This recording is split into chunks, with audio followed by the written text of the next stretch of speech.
Hello and welcome to Oddspedia Premier League Match Day 5, Merseyside Derby, Arsenal Man City. This is a great weekend, Tom Rennie, and you were already spot on this week with the Champions League. So your crystal ball is telling us a lot of good tips now.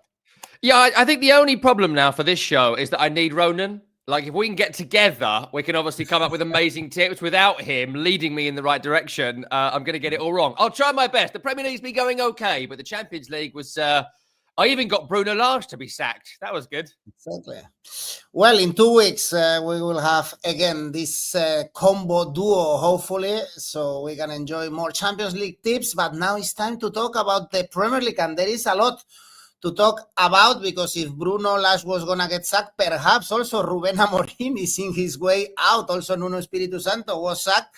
And it looks like, the Portuguese managers want to get their money earlier to spend it in the Christmas holiday. So, guys, let's enjoy the Premier League. Press the like, subscribe. Let's go on now with the show.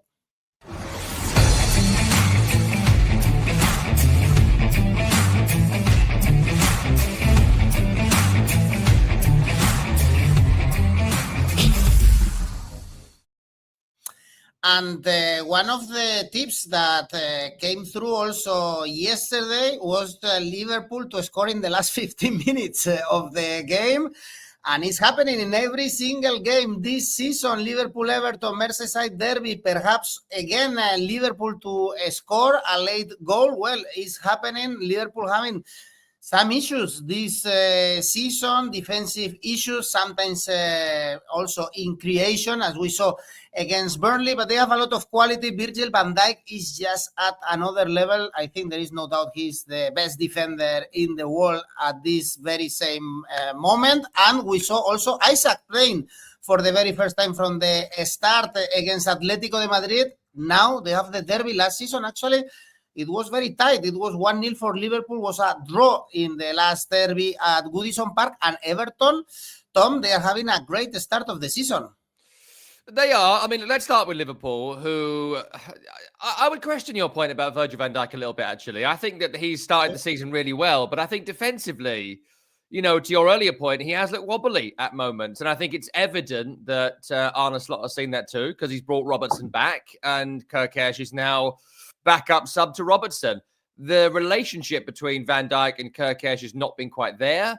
There's been gaps around Virgil van Dijk. I think 𝗵𝗵𝐿𝐿 is a very inconsistent defender, and it's sort of exposed Van Dijk defensively a little bit in some games. Of course, he's scoring late goals like against Atleti, which puts him in the headlines. But I think it's not a coincidence that suddenly it's Robertson, it's 𝐿𝐿𝐿, it's Van Dijk, and it was Frimpong in the week. I'd probably expect it to be Conor Bradley for this game, considering it's going to be a bit more defensive. And if not, maybe 𝗵𝗵𝗄 goes back there to make sure there's a defensive solidity that's kind of been missing's too strong, but it's not been as there as we'd expect from the champions at the start of the season. So that's my number one concern, I guess, for Liverpool. Offensively, Florian Wirtz is not doing it. It's not clicking for him in the opening weeks of the season. I wonder whether if 𝗵𝗵𝗄 stays in midfield, Florian Wirtz drops out, and maybe Alexis Mac Allister comes into a three-man midfield with Gravenberch and 𝗵𝗵𝗄. I don't know. It's going to be interesting to see the makeup of this Liverpool team the weekend. Plus, of course, they have ludicrous strength in depth at this moment in time as well. I would definitely bring back 𝐿𝐿𝐿 for Isak. Isak's going to come good. He's going to be incredible. I've no doubt about that in my mind. But he did look rusty in the game against Atleti, which is to be expected. He'd played like 2-ish games in 6 months or 3 months, something like that. They were for Sweden. So, yeah, look, I wasn't surprised that he looked rusty, but I don't think you play him in a Premier League game like this. And, you know, more broadly, all those late goals, obviously bet on Liverpool to score in the last 10 in this game. You have to do that because it keeps on happening. And if something keeps on happening, you should put a bet on it until it doesn't. But the concern would be, I think, for Liverpool that something is a little bit off. They're going through patches in games. They're looking a bit weak defensively. At points, they look a bit gassed. Maybe there's too much intensity. Maybe the players aren't quite at their absolute best yet. It's the best we've seen from Salah all season against Atleti. But in the league, he's been poor. So, I don't know. Still trying to find it, Liverpool. But if you're still trying to find it and it's September and you've won every game and you keep scoring great late goals, I don't know. I guess there's not a great deal to worry about. In terms of Everton, yes, they have started the season well, but I still think there's a lot of the old deficiencies still there in terms of Beto or Barry up front.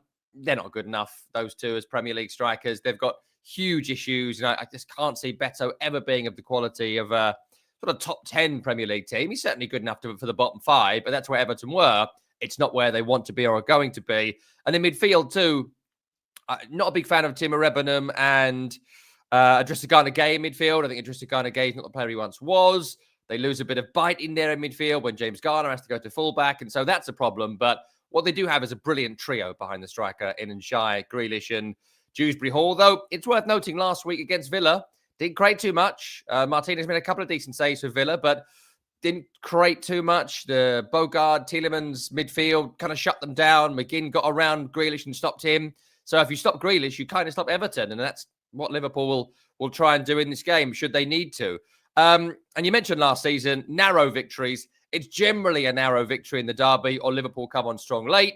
Of course, the only exception to that rule was that great 𝗪𝗏𝗏𝗀 goal at Goodison last year. So go the Liverpool win. Obviously, you have to do that for every Liverpool game right now at 1.4. And then I'm looking at quite narrow results. Liverpool win 1-0 is what I think it'll be here. But you can group that up. You know I love a group. It saves a lot of bets. 1-0, 2-0, 3-0 was 3.25. Double your money. Liverpool win both teams to score. 1-0, 2-1. Happened quite a lot recently at 2.88. But the most favourable bet for me is it's going to be a draw at half-time. Liverpool come out of the Champions League and look a little bit rusty. Everton think, there's some way I could win this game. And then Liverpool get stronger and stronger and stronger and score goals in the last 10 minutes. So draw at half-time and Liverpool win is 4.5. And also it's worth noting David Moyes' record in these games, hideous during his time at West Ham, Sunderland and Everton and Manchester United for that matter. So you can't back Moyes to win at Anfield. Well, Liverpool to win and over 2.5 goals, 3-1. 𝐬𝐭𝐚𝐲 is telling us, Michael, Liverpool 2-0. And Mons Spaghetti, Liverpool were in second gear most of the game against Atletico de Madrid. Well, they were 2-0 up very, very soon. And it's true, of course, that they relaxed a little bit. Isaac, anytime goal scorer. Let's see if he's able to score his first goal for the Reds. We have great games, actually, this weekend in England. Brighton, Tottenham is also an interesting game. Tom's tip was correct. They beat Villarreal 2-0. It was a tight game, actually. It was a tight game, but it was important 3 points for Tottenham. Great start of the season, only losing that game at home against Bournemouth, smashing West Ham at the derby. And Brighton, only one win in this start of the season was against Man City, coming back from behind since they lost to Bournemouth last weekend. Tom, the odds for Tottenham, 3.12. Oh, yeah, snap your hand off. Snap your hand off for that. You have to take that with the way Spurs have begun the season. And let's start with them, as you mentioned, the odds there, which are quite surprising. Like, even the game they won against West Ham last week, I thought was in the margins. Like, you took a West Ham sending off and a couple of late goals. If you watch the game until the sending off, it was pretty even. First goal was always going to make a difference, and we'll get to West Ham later and their terrible defending from corners. But in the end, it was quite even. You look at the Man City game, it was pretty even. You look at the Bournemouth game, and though Bournemouth were significantly better than Tottenham, the scoreline was pretty even. So it's been a bit like that for Tottenham so far. Villarreal, you mentioned too. Games have been won in the margins. Games have been won by the moments. And Thomas Frank has set them up to be very solid. And they look real solid. The midfield of Sarr, Bentancur and 𝗏𝗏𝗏𝗏 looked great against Villarreal, I thought. And 𝗏𝗏𝗏𝗏 was outstanding against West Ham. And I think he's going to have a big season this season. Defensively, incredibly solid. Thomas Frank does not change his back line unless he has to. Jed Spence been great. Porro's been all right. Romero van der Ven, one of the best defensive pairings in the league. So you put all that together, very solid. It's the other end where you're a bit like you need a bit more. There's no James Maddison. You can see why they wanted a 𝗏𝗏𝗏𝗏𝗏 to do something a bit magic, to slip in Simons or find a ball to Kudus or whatever. Kudus keeps doing his regular thing of trying to beat 7 players, beating 6 of them and losing the ball. Like, he's great at defending the ball, but there's a lot of improvement needed for Mohamed Kudus. Otherwise, in 2 or 3 weeks, I'd be expecting Colin Moani or even Brennan Johnson to be playing in that position, because his end product is not there, considering how good he is at getting into position. So a few things with Tottenham that are just worth mulling over, but they have looked good. They're getting results. That is not a Tottenham thing to do, to go and just get results in tough games, and they keep on doing it. So I do find the odds quite surprising here. And you add that to a Brighton team who have been middling, I think, in the opening weeks of the season. Weren't great against Bournemouth. It took a bit of magic from Mitoma. And Minte and Mitoma have provided lots of magic this season. But if you really look at it beyond saying, oh, isn't Fabian Һ𝐻𝐿 a great coach, which I guess he is, James Milner starting in midfield in 2025, he struggled last week against Bournemouth. Carlos Baleba, I imagine he comes back into the starting lineup for this, but doing a lot of lifting in that central midfield. You can't keep getting consistently big performances from the likes of Yasin Ayari and one or two others. I think 𝐿𝐻𝐻𝐿 would be unavailable for this. So I don't know. I think that there is a drop-off in player quality at Brighton. And I think you saw that last week against Bournemouth. And there are points against Man City until the 4 subs changed the game where you saw that as well. So, again, I'm not talking about a relegation battle here. I'm just talking about this weekend. But I think Spurs have a stronger squad. Spurs have a more solid team. And Spurs have a bit more goal threat than Brighton, who are just looking a bit lackluster in front of goal this season. So, obviously, they beat Man City at home already this season, so I wouldn't discount them. But the odds are too good. You've got to take the Tottenham win here at 3.12. Really surprised by that. A couple of other things I found that are really, really long. And again, betting on Tottenham is a bit of a fool's errand historically, I know. But Tottenham win to 0. I mentioned how narrow their games have been this season, how good their defence has been. 6. Tottenham win to 0-6 is really, really high for something that's happened a few times already this season. And Tottenham under 2.5 goals is 7. So 1-0 or 2-0 Tottenham, I can see that. And for these odds, that's worth a punt. The odds are great, actually, to back Tottenham, how this team has changed in just a few months. Spurs feels like a trap, James is telling us. Yeah, trap. Okay. Could be a trap for Brighton, for instance, if they get the win. Well, a different team from Postecoglou to Frank. Postecoglou had their debut with Forest with a defeat against Arsenal. I guess, Tom, there is a huge question mark if Postecoglou is going to play his style with Nottingham Forest. I guess he is going to do it. That's why he was hired. Or if he is going to adapt to the Forest style with Nuno Espírito Santo that actually was working for the last 2 years. And now we are going to see it probably against Burnley because against Arsenal, they couldn't impose their game. And against Burnley, I guess they are going to have the possession. They are going to have the opportunity to attack much more, and they are favorites, but perhaps this is a trap, actually, because we saw how Burnley resisted really, really well against Liverpool. They didn't concede chances, and just they lost because a stupid penalty in the injury time. And last season, Burnley didn't lose a single game at home in the Championship. So I kind of fancy the odds here also for the underdog. I think they are pretty appealing. Ooh, I don't know. I'm struggling at the moment to back Burnley. I would struggle because one thing we do know about Scott Parker is that he can organise a defence. One thing we do know about that defence in 𝗛𝗏 and 𝗥𝗏𝗏 and one or two others, that they can defend. And Kyle Walker has come in and organised them well at points against Liverpool. I thought he was fantastic. But there is a real lack of quality. This is not a Premier League squad, and they will go down this season. But they'll go down with a fight, unlike some of the teams we've seen in recent years, including Burnley, for that matter. But there's not a great deal of goal threat. Jadon Anthony, Lyle Foster, I think they both scored at Old Trafford. But beyond that, I'm struggling to back either of them to get into double figures this season. Look, they're going to be solid defensively. They're going to low block. They're going to try and hit on the break. And there is a chance they could nick this game 1-0, absolutely. But I'm not particularly high on Burnley. There's nothing I've seen so far to suggest they can score multiple goals in multiple games.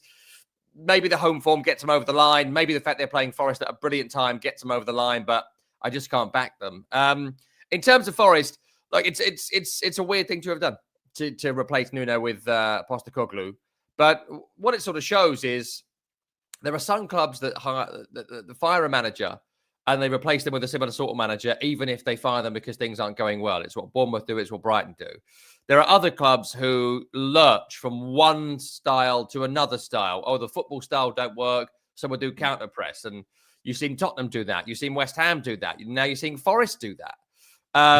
And I think with a pre-season and I think with a transfer window, there's every chance that Forest could have started the season doing Postecoglou football.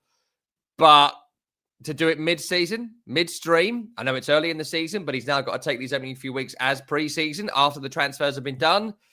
Don't know about that. Not sure about that at all. And I think Ange Postecoglou is going to have to play the Nuno way for quite some time. And it's worth noting too, beaten in midweek by Swansea in the Carabao Cup in somewhat embarrassing circumstances. 2-1 up in the 94th minute. Lost the game 3-2. Didn't even go to penalties. That's pretty embarrassing off the back of the game against Arsenal last weekend. So, look, I'm not worried about Forest at the moment, but I do think it's a poor hire for this particular moment. And the only way to win is to play the Nuno way. And they aren't going to do that. And a Forest team dominating the ball, I don't know. I don't know. Do they have it's basically looking for Gibbs White to play a ball in behind. West Ham low blocked against Forest last week or 2 weeks ago, whatever it was, and won 3-0. So I can see it being a little bit similar to that, but I'm struggling with this. I'm going to go for Forest only because I just can't see Burnley staying in the league. I think it's going to be very narrow and one goal wins it. So the Forest 1-0 is 7.5. Forest win to 0 is 3.75. And Forest win by exactly 1 is 3.75. But if you fancy Burnley, do exactly the same thing. It's going to be a very low scoring game. I think one goal wins it. I'm just going for Forest. But if you went for Burnley in the same scenario, I wouldn't blame you. Last Sunday, actually, I was watching Burnley-Liverpool, and my girlfriend passed by, and it was one of the few times he was watching football because Scott Parker was on TV. It caught her eyes, like, who is this guy? Very English gentleman, I must say, Scott Parker. Next game, Tom, West Ham Crystal Palace. You were going to mention West Ham problems defending set pieces. They are conceding so many goals. We saw it against Chelsea. We saw it against Spurs, getting thrashed at home in both games.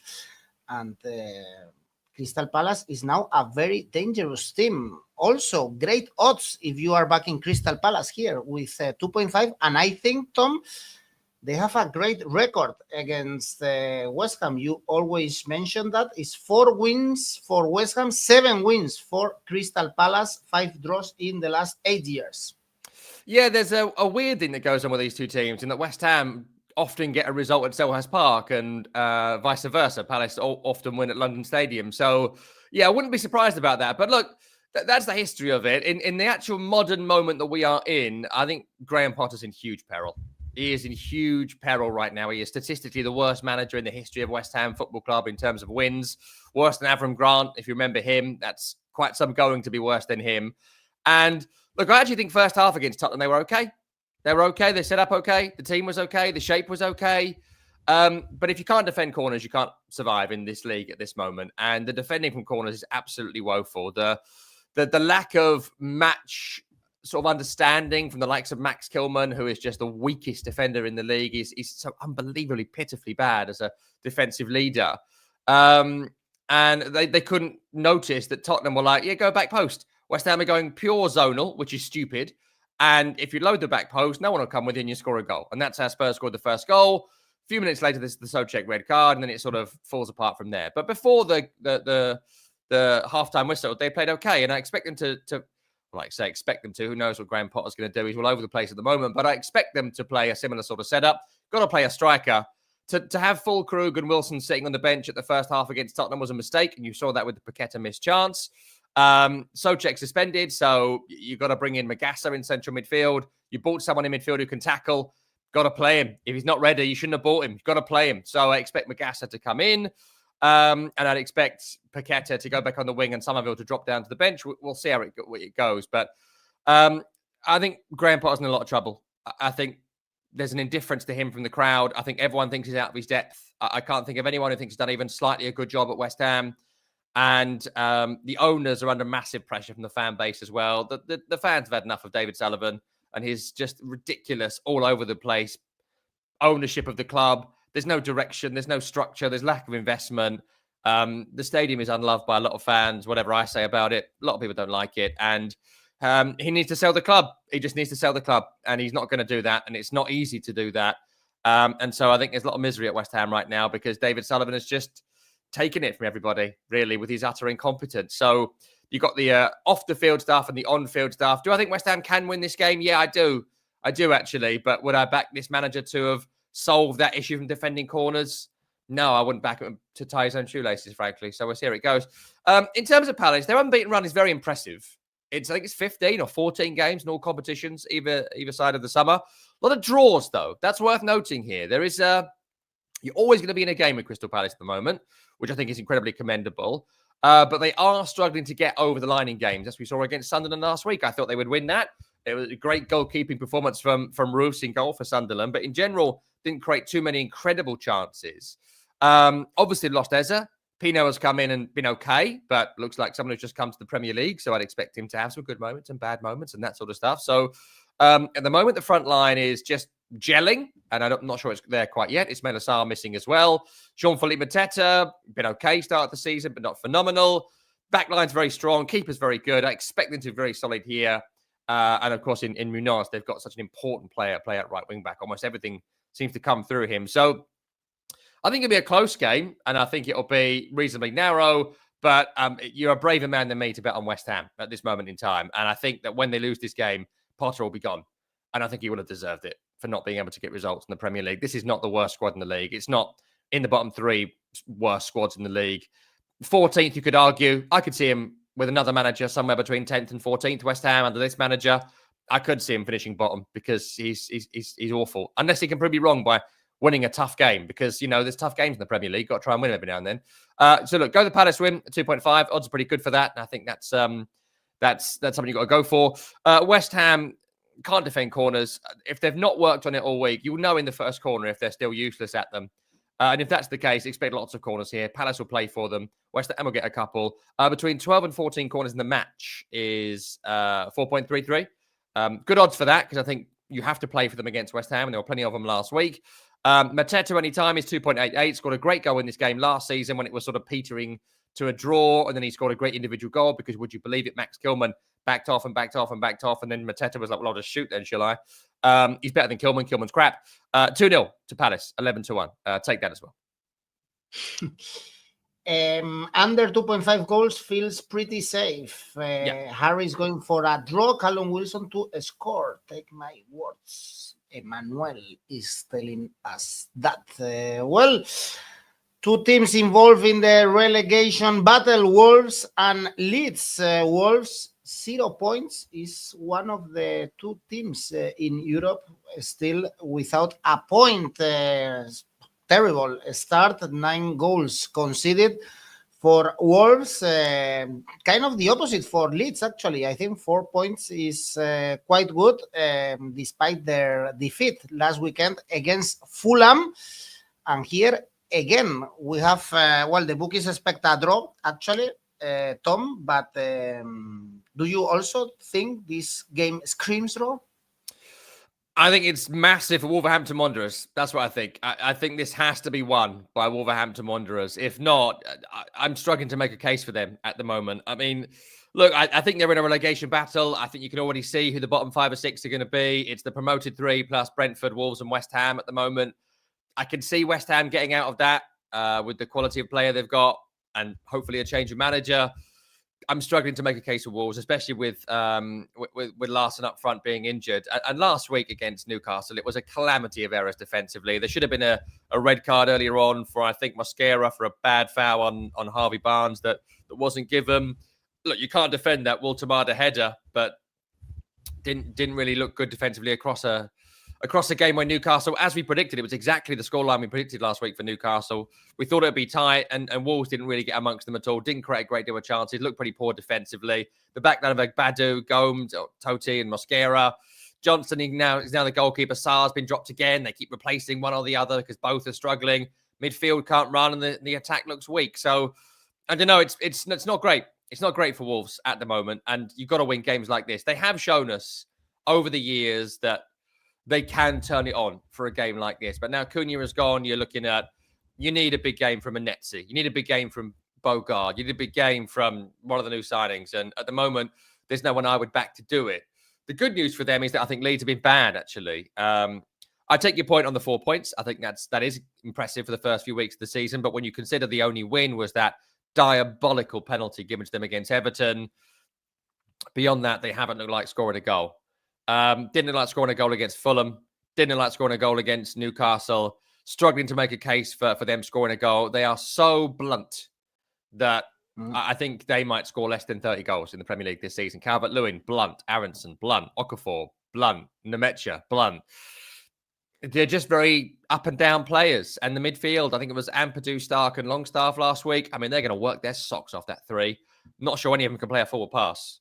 And that's a problem. If they score a goal, it'll be a corner. It'll be a bundle. It's not really what I expect from a Daniel Farke side, but they just don't have the creativity right now. And that wasn't addressed in the summer. And if you don't have someone who can play that forward pass, you don't have someone who's a bit magic, you've got to score from set pieces. If you're not doing that as well, I think you're going to struggle. So I think it's going to be a hideous game, this, and I'm not sure I would watch it. And I'd expect under 2.5 goals. I think draw, I wouldn't discount it, but I'm going to take Wolves to win this at 2.75 because just they're the home team, and frankly, it's a have to win for them. 1-0 is 7.5. Wolves under 2.5 goals is 5. I think it will just go for Wolves, but expect this to be really low scoring, and I wouldn't discount 0-0 as well. Toby is going also for under 2.5 goals. Leeds have to get points in games like this to survive relegation. Viper is telling us draw is also possible. Omoyoma, indeed, close game, ready for the relegation battle. In that battle, we might have Man United playing now at home against Chelsea. Man United, oh my God, the numbers are terrible. It's 8 wins in 31 games in the Premier League for Ruben Amorim. Worst start in the Premier League in 30 years for Man United, and they've been doing really crappy seasons in the last years. And well, with these numbers, Amorim said that he is not going to change. So perhaps he is getting sacked very, very soon. We are going to find out very soon as well, because this is a really tough game against Chelsea. Great odds, again, in my opinion, to back Chelsea. They lost in the Champions League, but they had their chances, actually, against Bayern Munich. Cole Palmer is looking better in the last weeks. So I don't see any reason, Tom, to back Man United especially in the midfield. I found them terrible in the last game against Man City, to be honest. Bruno Fernandes, so deep, is harmless, and they are not creating any football. No, I mean, look, it is tough to judge them on the Man City game, I guess. But like, across the season, Grimsby, Burnley... Look, I mean, I just feel like the points of Man United could be made by everyone watching this program, right? The fact that Amorim is so confident in this setup, it's weird at this point. And like we spoke about Graham Potter earlier on, he wants to play the setup that United are doing. Oliver Glasner is the man who's delivering it, by the way, and it can be done. But if it can't be done, there's either two things that are causing that. Number one is your coaching. And number two is the quality of players and the type of players that you have. And I think for United, it's an issue of both, really. Number one, Amorim just looks depressed. He's desperate for the sack. He wants to leave. He doesn't want this job. He doesn't like the rain in Manchester. And he's not getting on particularly well. He's too emotional and too honest in his press conferences. And it's drained the confidence of everyone in him. And the thing is with this setup is that you and I could write a tactical plan to break it down. Because there's no change. There's no change in it. We know there's going to be kind of reverse pass from the centre-back to the wing-back. We know there's going to be dual number 10s who stay forward and the centre-forward's going to drop back in and help out the midfield. We know it. And so you can stop it. And look at every team right now, they're changing it up.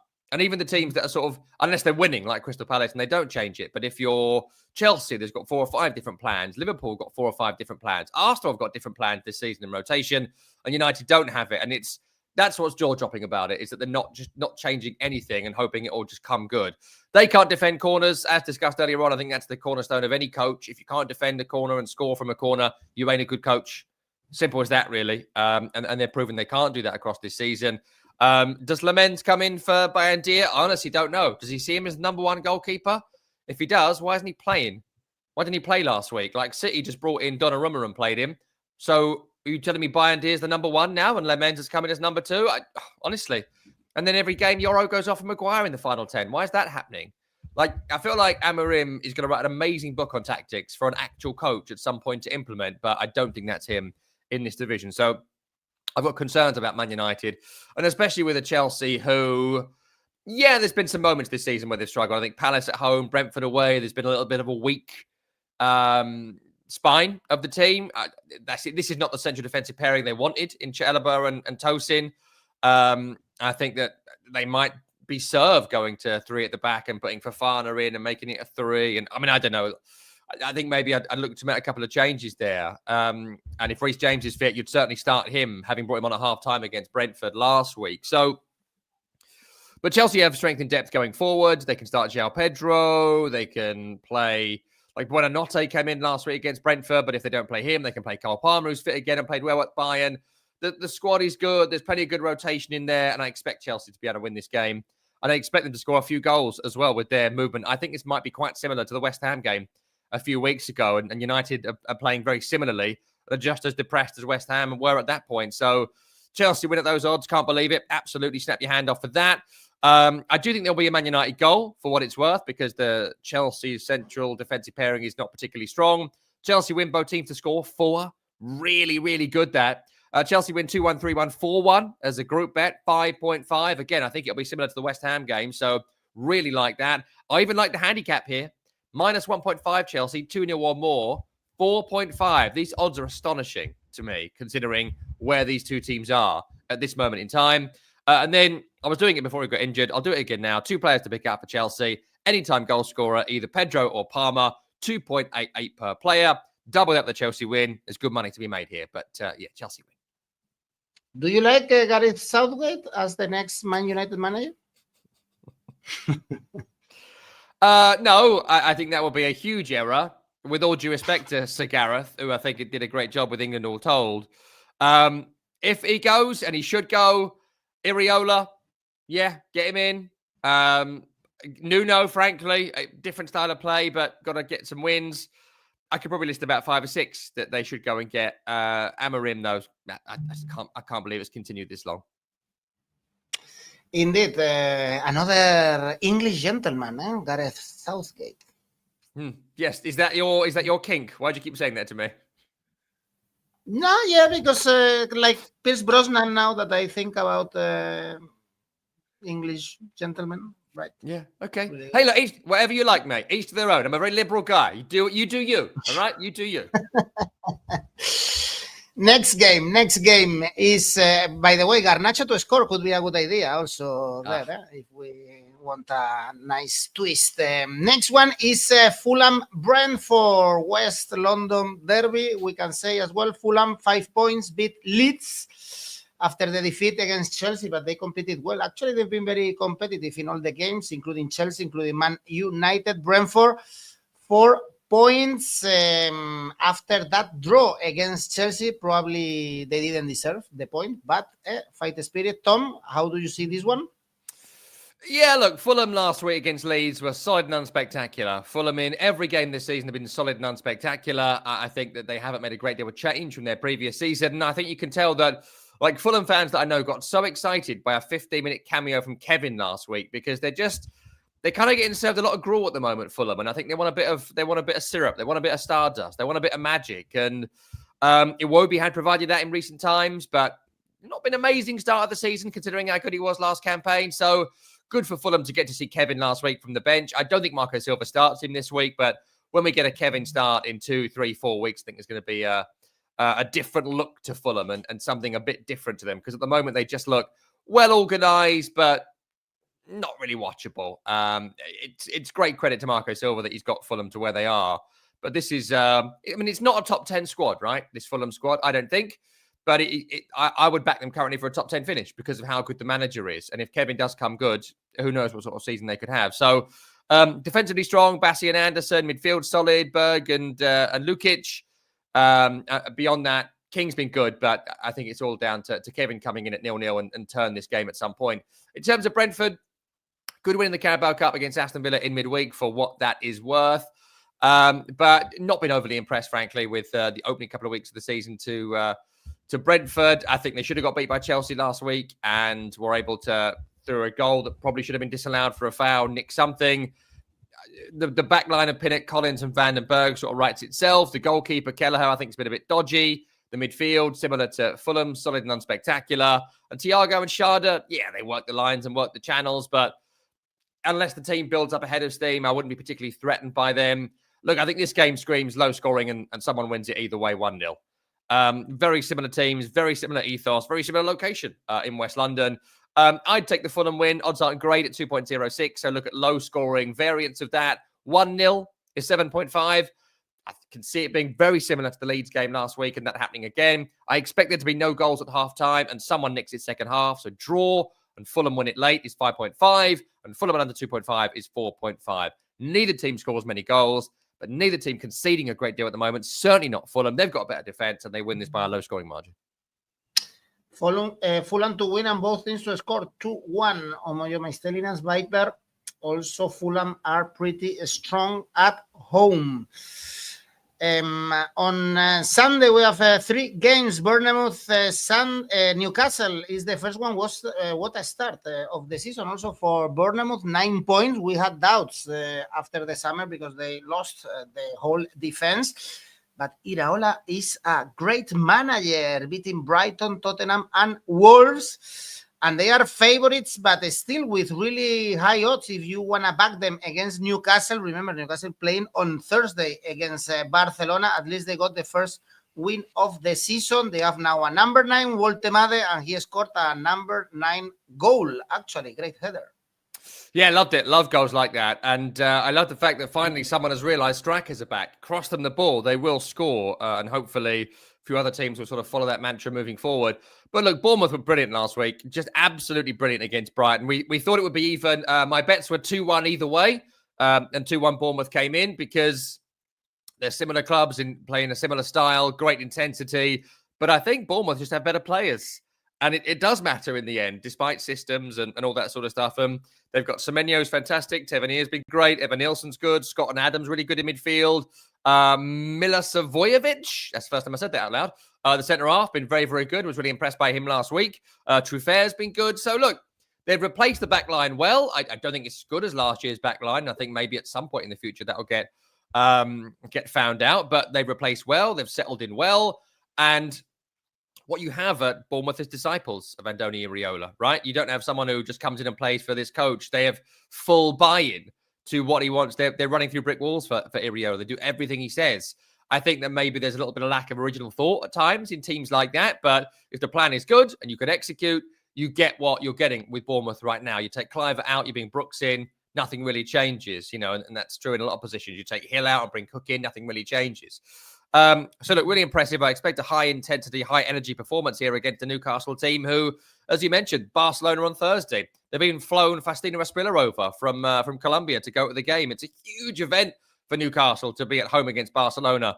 25 years on or whatever from Asprilla's hat-trick in 99 or whatever it was. So I think that's going to take a lot out of a Newcastle squad that's pretty thin, actually. I think I'd still be concerned about the defence with Fabian Schär and Dan Burn at centre-half. I think that Sven Botman's coming back again from another injury, but is he going to be fit enough for Thursday and the weekend? I don't think so. 𝐻𝐿𝐴 looks great, but if they are able to put a lid on him, there's not a great deal of variation in the way Newcastle attack. Hard-working midfield, but they're all going to have to put in a massive shift on Thursday. Joelinton, Tonali and Bruno Guimaraes, and if all fit, can they do it again against another hard-working team? I struggle to see it. So, look, I wouldn't discount the draw, first and foremost here. I can see this being a very tight game, but because of Thursday, the more I think about it, the more I think go for the Bournemouth win here. Bournemouth win, it just feels like they're going to be overpower Newcastle at 2.55. Look for this to be a relatively low-scoring game. 2-1, as it was last week. I think it's going to be a common scoreline for Bournemouth this season. Bournemouth win and both teams to score. Bournemouth win 2.45. Then pick out a couple of players here. 𝐸𝐵𝐿𝐴's been spectacular. Anytime scoring him, 3.5. For Newcastle, 𝐻𝐿𝐴 anytime, 3.25. Put those players in. Give me the 2-1 scoreline to Bournemouth. And there's a real lump to be made on this game. You mentioned Mila Jovovich is playing in the Premier League? Oh, no, it's Milosavljevic. I haven't practiced this one, but he's the new centre-half they brought in. But forgive me, I'd never said it out loud until I tried it live. So sorry about that. I thought it was Resident Evil or the Fifth Element actress. Yes, that's it. Would be interesting. He is another wearing the reason to bodysuit. watch. It's weird. Another It's weird. reason to watch the Premier League. Yes, yeah. It would be. Bournemouth will have fresh legs and are pretty solid at home. Bournemouth to win, great odds. Indeed, if you are backing Bournemouth to win, considering Newcastle Champions League fixture against Barcelona, of course, on Thursday. Hopefully, they give everything and get a good result against Barcelona. Next one, Sunderland, Aston Villa. This is a really interesting one because here we have Aston Villa as massive favorites, 2.16, even if they haven't won yet this season. 2 points also out of the League Cup in midweek. 0 goals scored. So the season couldn't start worse for Emery, and Sunderland is the opposite. 7 points is a great start, and they've won back-to-back games at the Stadium of Light, Brentford and West Ham. Yeah, I mean, if there are football gods, they have been smiling on Sunderland at the start of this season in terms of their fixtures. That was an incredibly lovely start, and I think that what happens next is going to be interesting for Sunderland. They've got some tough games coming up, but so far, played a West Ham team who weren't ready for the season, played a Brentford team that weren't ready for the season, and Kelleher throws the ball in his own net. And now they have this game. Like later in the season, playing Villa is going to be quite tough. I expect them to turn it around at some point, but right now they're in a bad moment. And they did score in the Carabao Cup in midweek, a goal that was mainly down to the Brentford goalkeeper as opposed to 𝗵𝗲𝗄𝐿 who scored it. So it's a really good time to play them. I haven't been that impressed by Sunderland, frankly. And I think they've had some lucky fixtures, and I think they're going to struggle this season. Granit Xhaka has played fine with Diarra and Siddiqui doing his running, but there's not a great deal of creativity in there. The front three of 𝗏𝗏𝗏, 𝐸𝐴DOR and Adingra, come on, give me a break. That's just not a... It's not a Premier League front three, despite some good performances first few weeks of the season. I think that the winter may well be tough for them. I was very impressed by the defence, I've got to say, last week against Crystal Palace. 𝐿𝐴DOR was great. Mukiele, really impressed with him. And Roos in goal. I mean, to be fair, without Roos in goal, they lose to Palace 2 or 3-0 last week, and he made some spectacular saves from not great chances, frankly, from a Palace perspective, but he made some really good saves. So, look, I think Sunderland at some point will struggle, but right now, awful time to play them.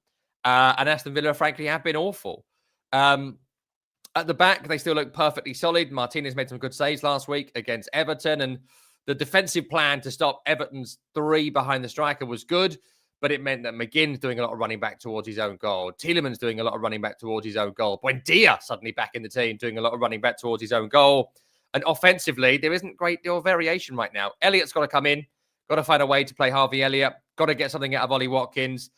Can't believe Donyell Malen is there. He's just not a starter in the Premier League. I didn't really get the signing at the time. A career substitute. They needed someone to come in and replace your man who'd gone to Saudi, whose name escapes me. But like they needed someone to come in and provide energy. But of course, the financial issues are well documented. Had to get players out.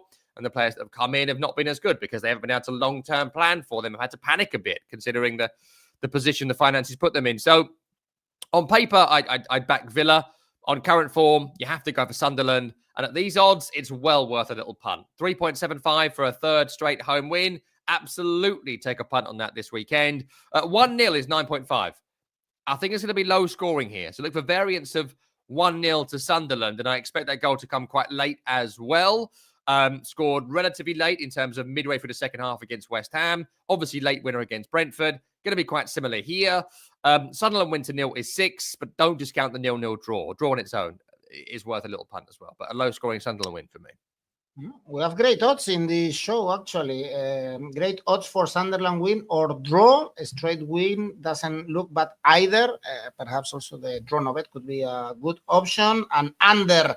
James is telling us, and Marco, this is a must-win game for Aston Villa. Let's see if there is a reaction. But still, we have great odds in this show. And in my opinion, also, the last game, Arsenal-Man City, the best game of the weekend, of course. In my opinion, also, we have great odds for Arsenal. I would back Arsenal 100%.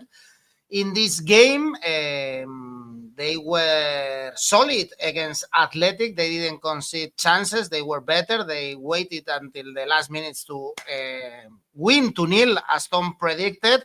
And now even the players coming off from the bench are helping. The first goal actually was a great goal scored by Martinelli. I'm seeing more and more about this Arsenal, Tom. And even if Man City won comfortably the derby, to be honest, I didn't like them. I liked Doku, I liked Haaland, I didn't like at all Rodri, I didn't like Reinders, so I still see some issues with Man City, and in my opinion, they are a worse football team than Arsenal. Yeah, look, they're at a different stage, right? They're trying to totally regroup and rebuild, and Arsenal are the perfect Arteta creation at this point. Beyond the injury to Bukayo Saka, it's an incredibly strong Arsenal team, and he's got rotations now. Like, they've lost Ødegaard, but there's no great panic because Eze is now around. They've lost Bukayo Saka, but there's no great panic because 𝐬𝐿𝐴 can cover him. Kai Havertz injured again, but they've signed 𝐬𝐭𝐸, so it's kind of irrelevant this season that Kai Havertz is injury prone. So, look, I think the frustration for Arsenal is that if this was their squad last season, I think they'd have won the league. If this was their squad 2 seasons ago, I think they won the league. Trouble is, Liverpool got significantly better from the team that were champions last season, and I think that's going to be a big problem. It'll be them two in the title race. I don't discount them, but at the moment, I'd still shade for Liverpool in the macro of the season. In the micro of this game, they don't give up chances. They nick goals. They score from corners. They have creativity. They have rotation. I don't know what else you want if you're Arsenal. I honestly don't. I think it's perfect. You know, Saliba's injured at the moment, sure, but Mosquera's come in and done well. If they don't have Ben White, they can play Timber. If they haven't got Calafiori, they've got Lewis Skelly. If they haven't got Zubimendi, they can play Declan Rice if they rotate from last week. So the depth is there. The strength is there. The subs are there. They can change the game as they saw against Athletic Club with Martinelli coming on. If Eze is struggling again, they can bring him on. You've got to back Arsenal for this game, and I back Arsenal to win and win without conceding every week. It keeps paying off, so I'm going to keep on doing it.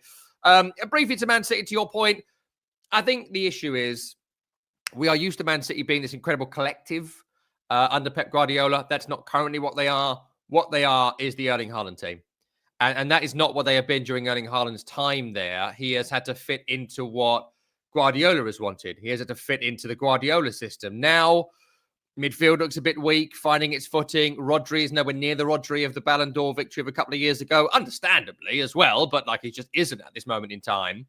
And the defence looks a little bit wobbly at points. Calamity Kusanov and Ruben Diaz, and Gvardiol's not a centre-half. He wants to play wing-back. It wasn't for Donnarumma last week. United score a couple of goals and we're in another world. So, look, I think there are things to fix at City. I think he's got to find his best team, which is not something Guardiola's ever really had to do, because he's rotated and spun around so much. I think he has to find his best 11 and play it and get it to work together. But while he's working on that, he's got Erling Haaland playing spectacularly, scoring all sorts of goals, leading the team, force of will, force of personality. They're just getting him chances now. It is all about get the ball to Haaland and get us through the game. It's an old tactic, but it's a tactic that's worked in football for over 100 years. If you've got a great striker, get the great striker the ball in the box and he'll save the day. And that's what they're doing. If they win this game, it'll be because Haaland scored. If not, I think Arsenal will win it.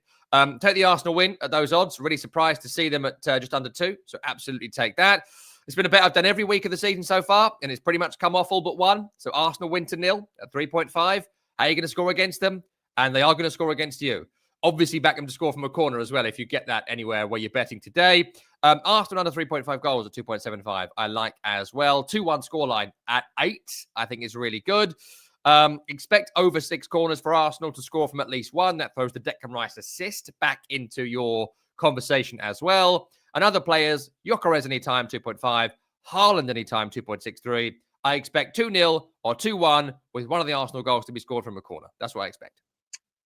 5-1 last season, 1-0 2 seasons ago. 4 games without a win for Man City against Arsenal, although in the last 8 years is 14 wins for Man City, only 4 for Arsenal. Also, taking consideration, of course, Man City, as 𝐿𝐴𝐧𝐧𝐞𝐿 is telling us, they are playing on Thursday against Napoli, and Arsenal played on Tuesday in Bilbao, so they are fully rested. Omojoma 1-0, correct score. Arsenal double chance win or draw combined with under 3.5 goals. 𝐿𝐴𝐧𝐽𝐿 is telling us Tyson agrees with you, Tom. You have to back the Arsenal win.